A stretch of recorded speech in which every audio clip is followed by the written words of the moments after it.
What is up, guys? JT Anime and Nerd here, bringing you all that nerdy goodness. Today, we are going to continue on with my version of the DCU/Snyderverse with part two of my Man of Steel revision/rewrite.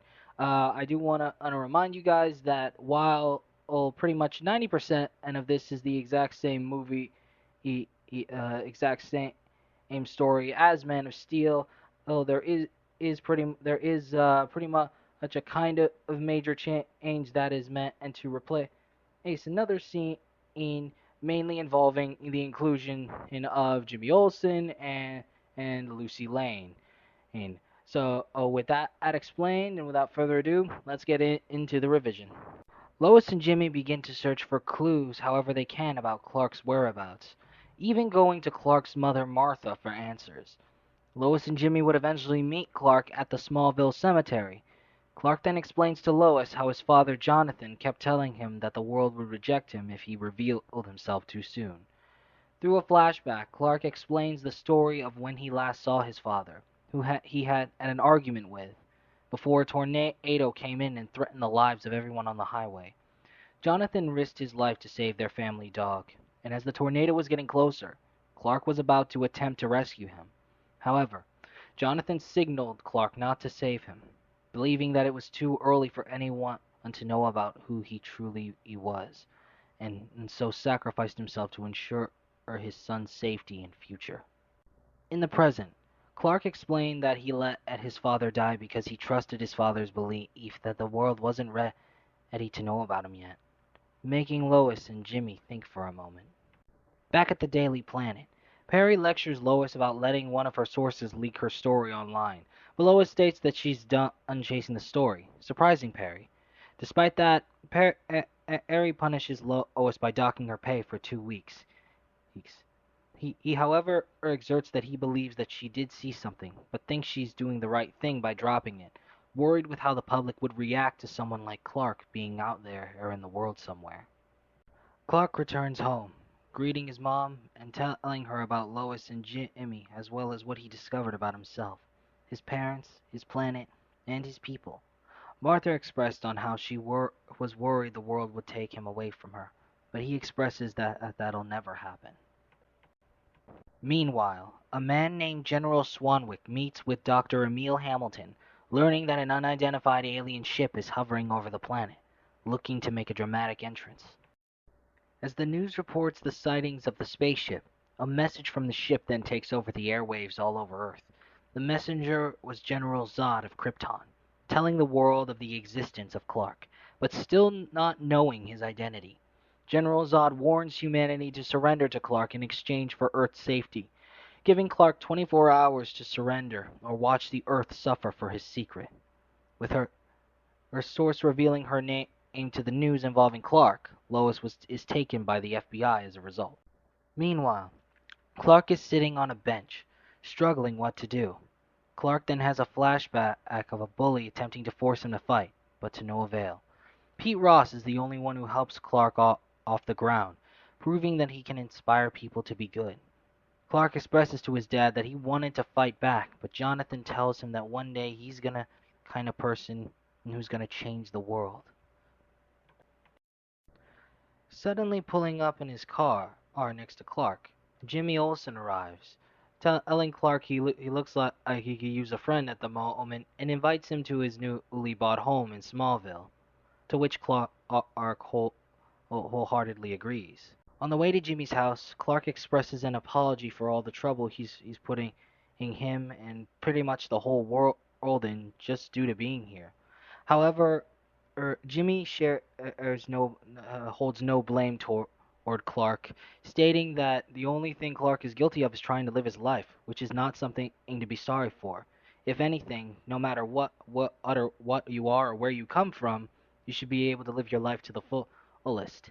Jimmy he then pulls up in front of him. As Jimmy and Clark enter Jimmy's house, Clark is greeted by none other than Jimmy's wife Lucy Lane, who's also Lois's sister and is showing to be pregnant, much to Clark's surprise.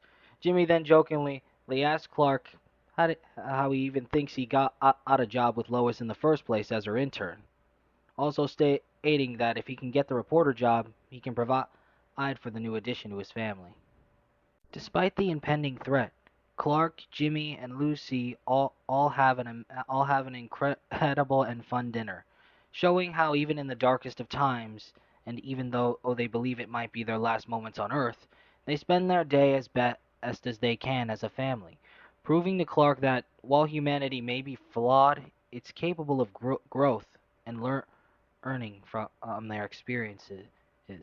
As Jimmy is the as Jimmy and and Lucy are standout examples of what his parents tried to teach him. After the visit, Clark does jokingly ask if Jimmy had any ulterior motives with his visit, to which Jimmy expresses that he had no ulterior motives, but just wanted Clark to get his mind off of everything that's going on for at least a bit, and just give him a happy moment in case this is his last day on Earth. Jimmy then states that he and Lucy are leaving their house for a while to visit family outside of Metropolis for a while to spend time with them, leading to him and Clark parting ways. Moments later, Clark, now as Superman, gives himself up to the military, but in exchange for Lois's freedom. Superman meets with Lois, telling him why he's surrendering.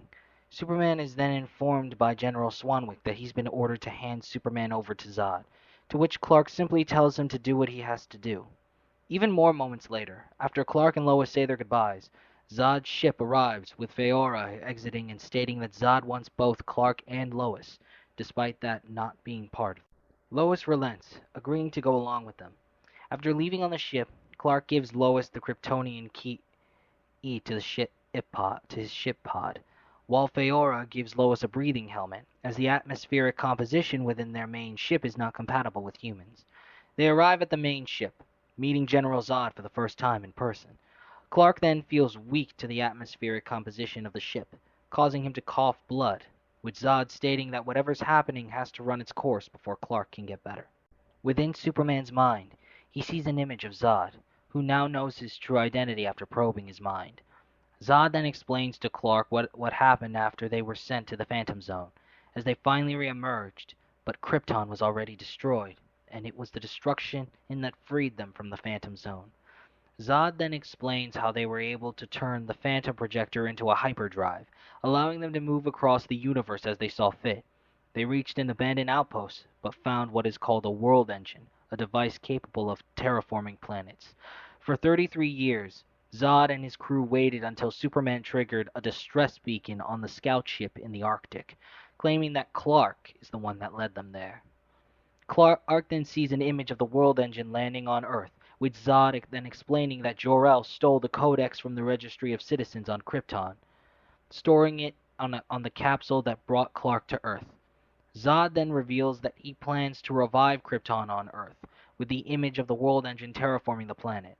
Clark then asks what happens to Earth in response, with Zod revealing that a foundation has to be built over something.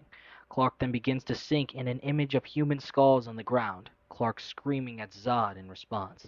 Clark then wakes up from the probe, with Zod revealing that he himself killed Jor-El, but despite his regret, he'd do it again for the sake of Krypton's survival. As they begin experimenting on Clark, Lois is placed in a cell, asking Faora why she's even there, with Faora revealing that they tracked her DNA signature in the scout ship by connecting the data on their ship to the scout ship, even finding out about how Clark saving her life, making them put two and two together that they meant something to each other, basically telling Lois that she's just for ransom in case Clark gets out of line. While trapped in the cell, Lois finds a panel to insert the Kryptonian key into, allowing the image of Jor-El to appear before her and take over the ship's controls to allow her to escape. Zod's ships head for Smallville, while Jor-El helps Lois escape, and in turn helps Clark escape despite them taking his blood. Lois escapes in a pod but nearly dies as it was badly damaged. Before Clark goes to save her, Jor-El confirms to Clark about the Codex, but wanted Clark to learn how to be a human first, so that when the time was right, he could bridge both worlds. Jor-El tells Clark that he can save Lois and all of humanity, leading Clark to embrace his role as Superman. Clark saves Lois from falling to her death, with Lois revealing that they probed her mind. Meanwhile, Zod appears on Clark's farm, threatening Martha to tell him where the Codex is. Feora finds Clark's pod, but no sign of the Codex. Enraged, Superman attacks Zod for threatening his mother. Zod then removes his helmet, as it was badly damaged by Superman's attack, activating his enhanced senses under the Earth's sun, overwhelming him as it did Clark when he was just a kid. Zod's loyal soldiers, Feora and Namek, retrieve Zod and withdraw him from Smallville while they stay behind to fight Clark. Suddenly, the military begins firing at Superman and his adversaries, not realizing that Superman's on their side.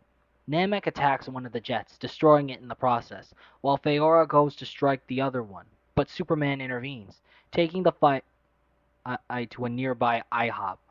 During the fight, Feora brags about her lack of morality giving her an evolutionary advantage.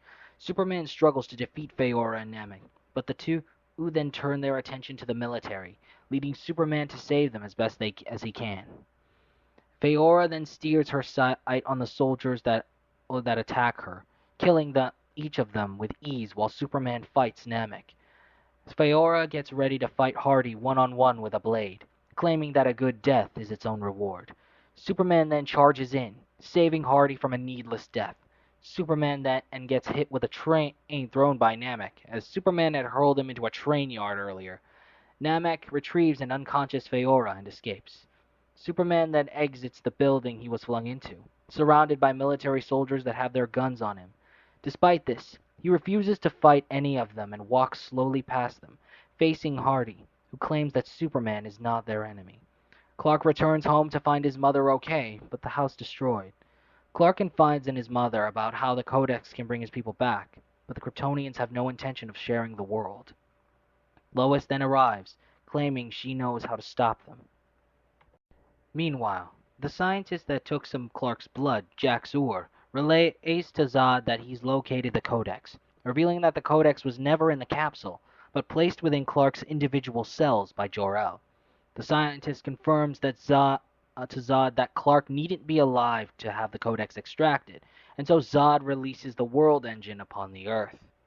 As the military detects two world engines, they land on Earth, with the military discovering that it will terraform the Earth, wiping out humanity in the process. As the world engines begin to terraform the planet, the one in Metropolis begins creating grave disaster for the people within Metropolis, increasing the Earth's mass and manipulating its gravity. Moments later, Swanwick and Emil meet with Lois and Superman, and with Superman revealing that at the pod he came to Earth in what has what's called a phantom drive, capable of creating a singularity to destroy the world engine in Metropolis, as they're both made from the same technology. Superman plans to deal with the world engine at the Indian Ocean, despite being near it might make him weaker due to the atmospheric transformation. Back on Zod's ship, he leaves Feora in charge while he secures the Genesis chamber. As the military get ready for the plan, Zod manages to finally control his new powers and senses, now stronger than ever. The image of Jor-El tries to argue and plead with Zod to stop, but to no avail. Meanwhile, Superman attempts to stop the world engines, which releases a series of tentacles in defense of itself. The military begins attacking the world engine in Metropolis, while it continues to causing havoc to the people below. In all the commotion, Perry White and two employees of the Daily Planet try to escape to safety, only for a building to fall down and nearly crush them to death.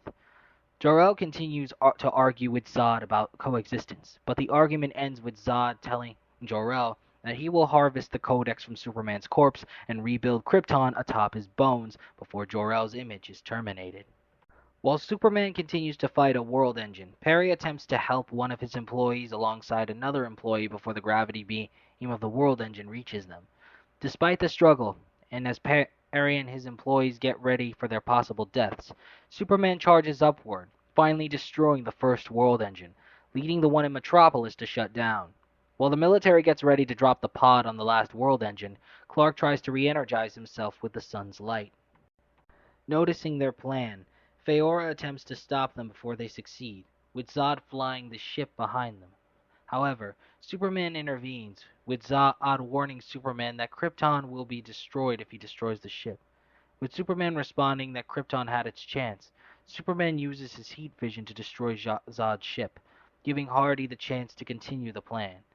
Meanwhile, Emil discovers why the pod's phantom drive won't activate, and he fixes it by aligning the piece of the pod and allowing the key to be inserted, but not completely in the keyhole.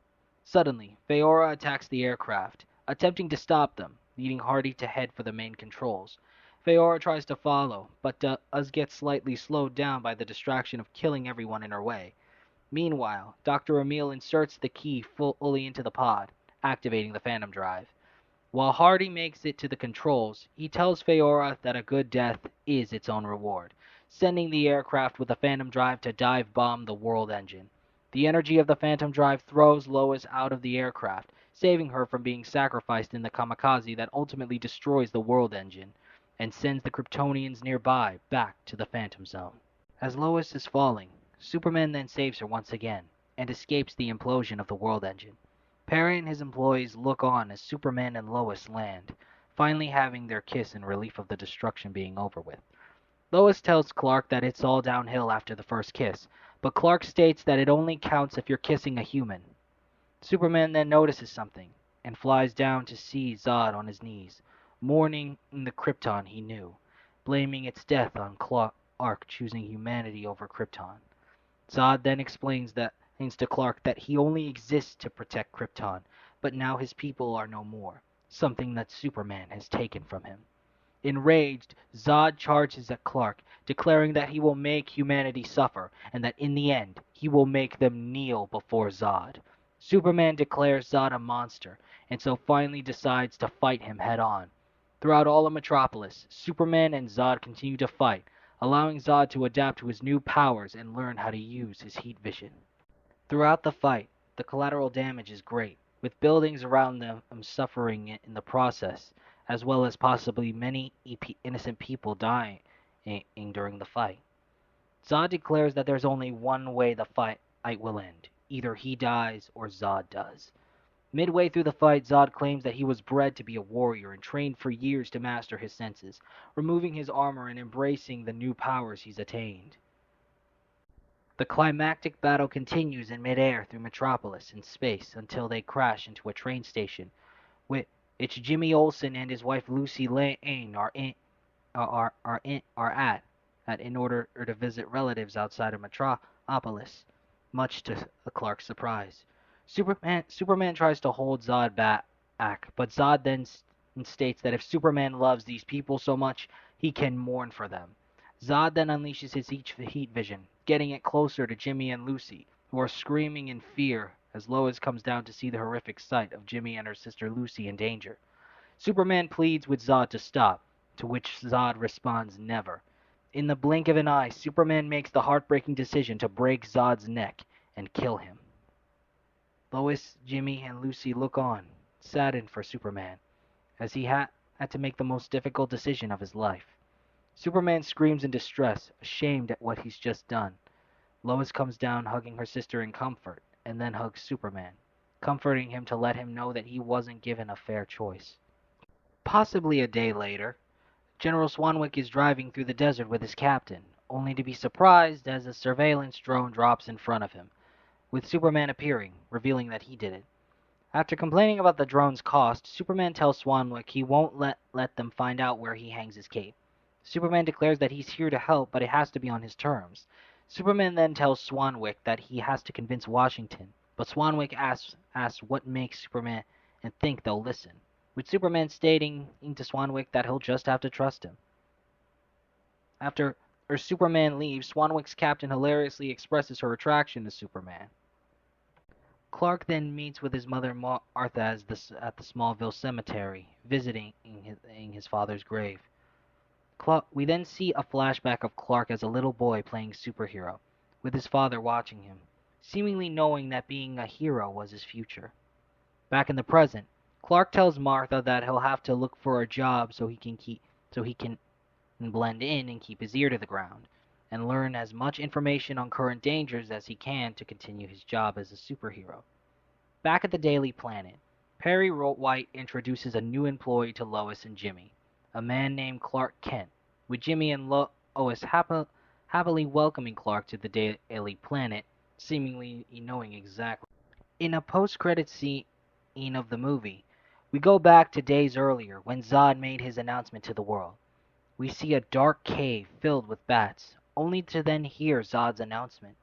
We then see a wide computer screen with Zod's message being displayed, as the silhouette of a familiar person with pointed ears and a dark black cape is watching it. The person then turns around, allowing us to see nothing but the symbol of the Batman on the person's chest. Fade to black. If you guys like this video, don't forget to like, share, subscribe, and put down in the comments section below on what you guys thought of this slight revision of Man of Steel. I felt it was important not just to include Jimmy Olsen as a motivating point for Superman, replacing the church scene, but to also reflect and foreshadow Superman and Lois's future pregnancy plotline with someone who is as hopeful as Clark, but does not have the same kind of powers as he does.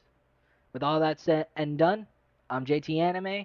I hope you guys enjoyed this video, and I'll check you guys later.